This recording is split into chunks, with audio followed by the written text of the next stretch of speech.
Hello, IGNU students. Welcome back to my channel Mastering Education today.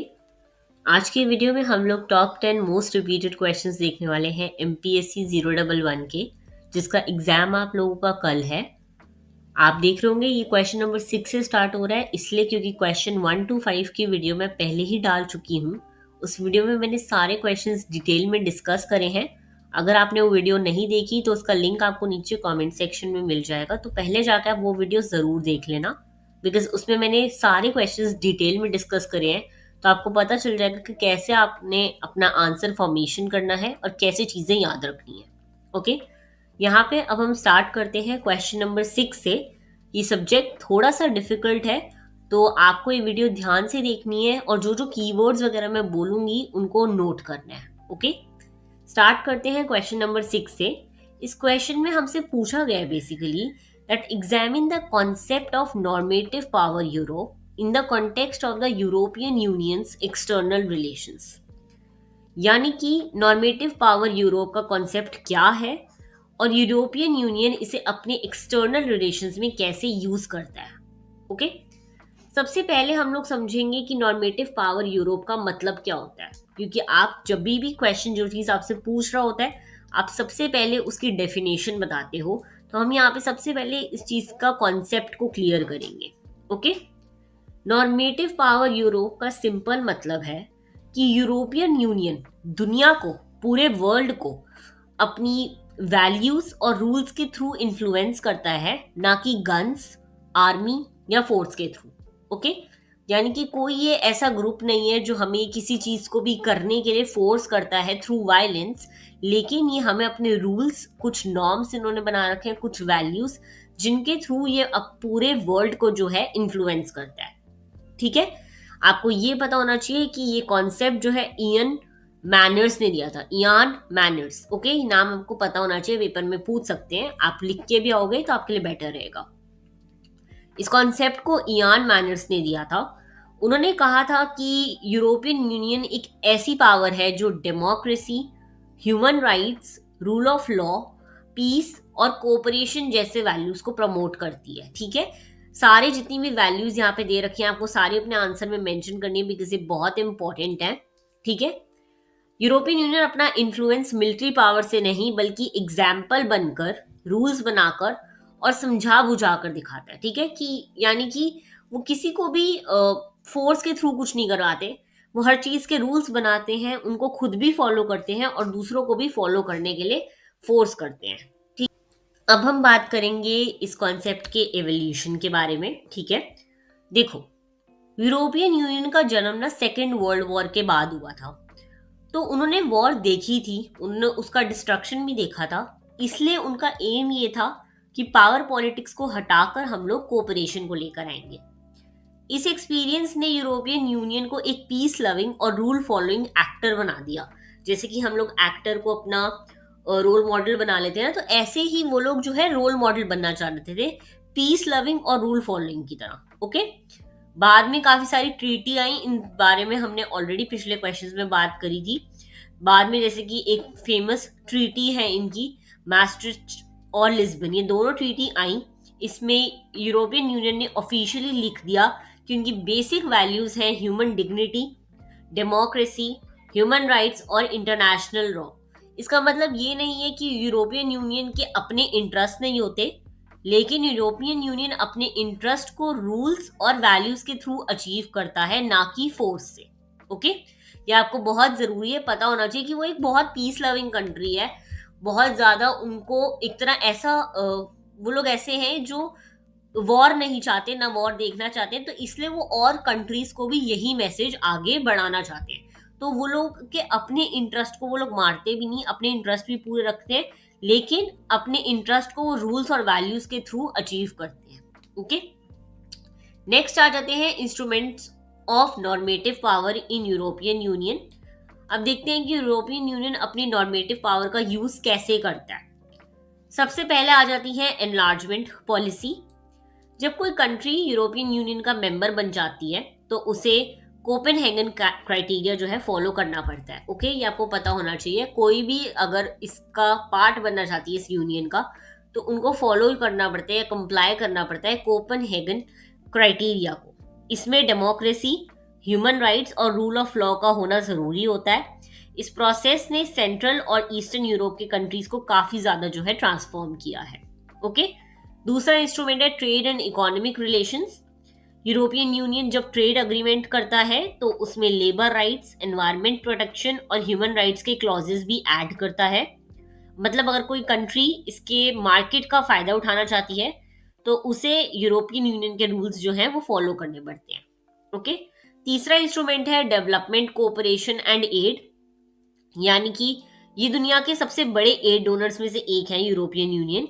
ये add सिर्फ पैसे देने के लिए नहीं होती बल्कि गवर्नेंस रिफॉर्म्स, जेंडर इक्वालिटी और सस्टेनेबल डेवलपमेंट के साथ लिंक्ड होते हैं। ओके, नेक्स्ट आता है मल्टीलैटरल डेमोक्रेसी, चौथा इनका instrument. European union strongly support करता है इंस्टीट्यूशन जैसे कि यूनाइटेड नेशंस, WTO और international criminal court. European union का मानना है कि दुनिया रूल्स और इंस्टीट्यूशन के थ्रू चलनी चाहिए, ना कि वॉर या वायलेंस के थ्रू। ओके, अब इन लोगों का क्या इम्पैक्ट रहा है या क्या इन लोगों की इंपॉर्टेंस रही है वो देखते हैं। इस अप्रोच की वजह से यूरोपियन यूनियन का ग्लोबल लेजिटिमेसी और मॉरल अथॉरिटी उन्हें मिल गई काफी। उन्होंने क्लाइमेट चेंज, ह्यूमन राइट्स और ग्लोबल गवर्नेंस जैसे टॉपिक्स पर दुनिया को इन्फ्लुएंस किया है। पेरिस क्लाइमेट एग्रीमेंट एक बहुत अच्छा एग्जाम्पल है जहां यूरोपियन यूनियन ने रूल्स और कोऑपरेशन के थ्रू लीडरशिप दिखाई थी। ओके, अब देख लेते हैं इसके क्रिटिसिज्म एंड लिमिटेशंस। इस कॉन्सेप्ट को काफी ज्यादा जो है क्रिटिसाइज भी करा गया था। किस बेसिस पर? कुछ लोग कहते हैं कि यूरोपियन यूनियन सिलेक्टिव है, मतलब जब अपनी स्ट्रैटेजिक या इकोनॉमिक इंटरेस्ट होते हैं तो यूरोपियन यूनियन ह्यूमन राइट्स पर थोड़ा सॉफ्ट हो जाते हैं। और कुछ क्रिटिक्स ये भी कहते हैं कि यूरोपियन यूनियन अपने वैल्यूज दूसरे कंट्रीज पर फोर्सफुली इम्पोज करते हैं, जो एक तरह का नियो इंपीरियलिज्म है। ओके, यूरोपियन यूनियन के अंदर भी मेंबर स्टेट के बीच डिसएग्रीमेंट होते हैं जिस पावर को और वीक बना देते हैं। ओके,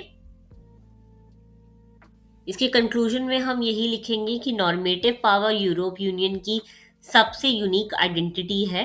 ये परफेक्ट नहीं है लेकिन यूरोपियन यूनियन का अप्रोच ट्रेडिशनल पावर पॉलिटिक्स से बहुत अलग है। Okay, a little difficult question, but आप इस PDF से पढ़ोगे तो आपके लिए इजी रहेगा। मैं जितनी सिंपल लैंग्वेज में समझा सकती थी मैंने उसमें ट्राई करा है, but try to read this question for 1 to 2 times, तभी आप लोगों को कल पेपर के लिए याद रहेगा। ओके, अब आ जाते हैं क्वेश्चन नंबर 7 पे, that is asking us critically analyse the role of European Union in international peace keeping and crisis management. हमने अभी पीस कीपिंग के बारे में बहुत कुछ पढ़ा, उसी से रिलेटेड है ये क्वेश्चन भी। देखो, इंट्रोडक्शन में तुम्हें यही लिखना है कि शुरू में यूरोपियन यूनियन सिर्फ एक इकोनॉमिक कम्युनिटी था, लेकिन टाइम के साथ इसने पीस और सिक्योरिटी के एरिया में भी काम शुरू किया। ये सब किसकी वजह से पॉसिबल हो पाया था?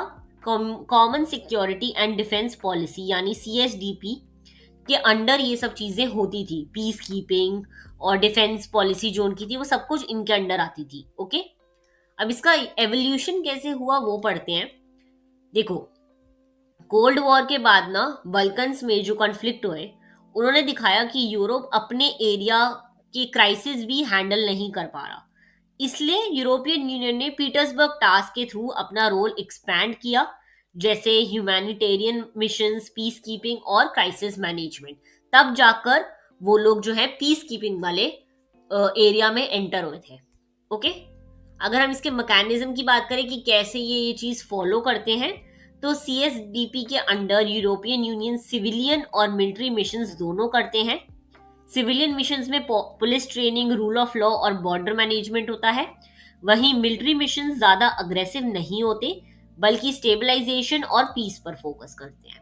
ओके, इसके अचीवमेंट्स या कॉन्ट्रीब्यूशंस हम देखें तो यूरोपियन यूनियन का सबसे स्ट्रॉन्ग पॉइंट है उसका कॉम्प्रिहेंसिव अप्रोच। EU जो है डिप्लोमेसी, एड, ह्यूमैनिटेरियन हेल्प और सिक्योरिटी सबको एक साथ यूज करता है। पोस्ट कॉन्फ्लिक्ट एरिया में यूरोपियन यूनियन का काम काफी ज्यादा इफेक्टिव भी है। ओके, इसके लिमिटेशंस हम देखें तो लिमिटेशंस फिर भी तभी भी प्रेजेंट हैं चाहे इन लोगों ने कितना भी पीस कीपिंग का काम करा। नेक्स्ट आ जाते हैं क्वेश्चन नंबर 8 पे।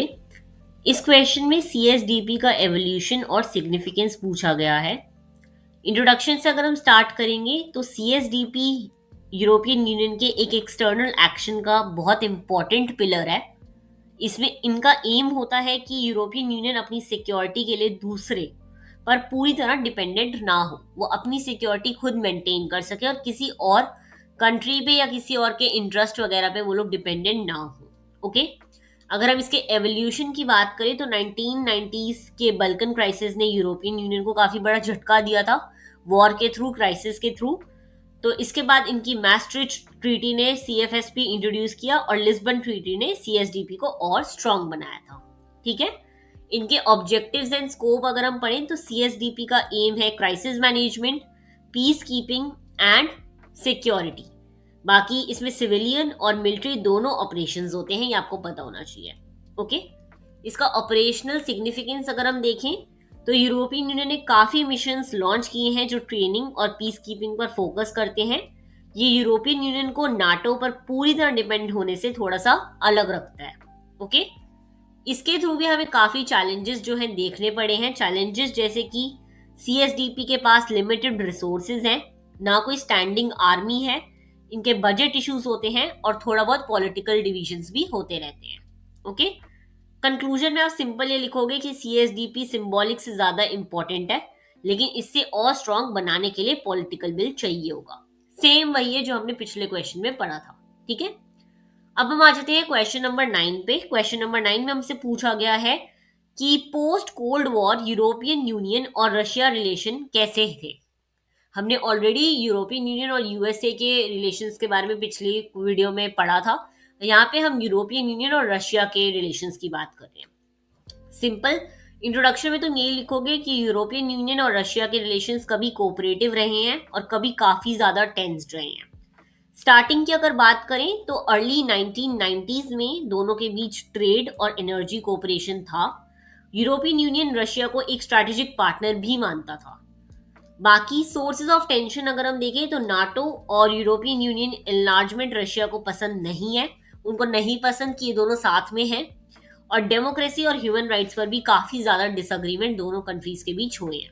ओके, यूक्रेन क्राइसिस की देखें तो यूक्रेन क्राइसिस बहुत मेजर सोर्स रहा है।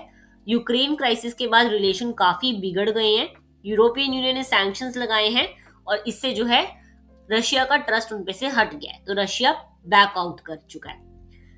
अगर कंक्लूजन में तुम्हें लिखना होगा तो यही लिखना है कि यूरोपियन रशिया के रिलेशंस अब कोऑपरेशन से ज्यादा कंपटीशन पर बेस्ड हैं और काफी टेंस सिचुएशन के थ्रू गो थ्रू कर रहे हैं। ओके, नेक्स्ट आ जाते हैं क्वेश्चन नंबर 10 पे।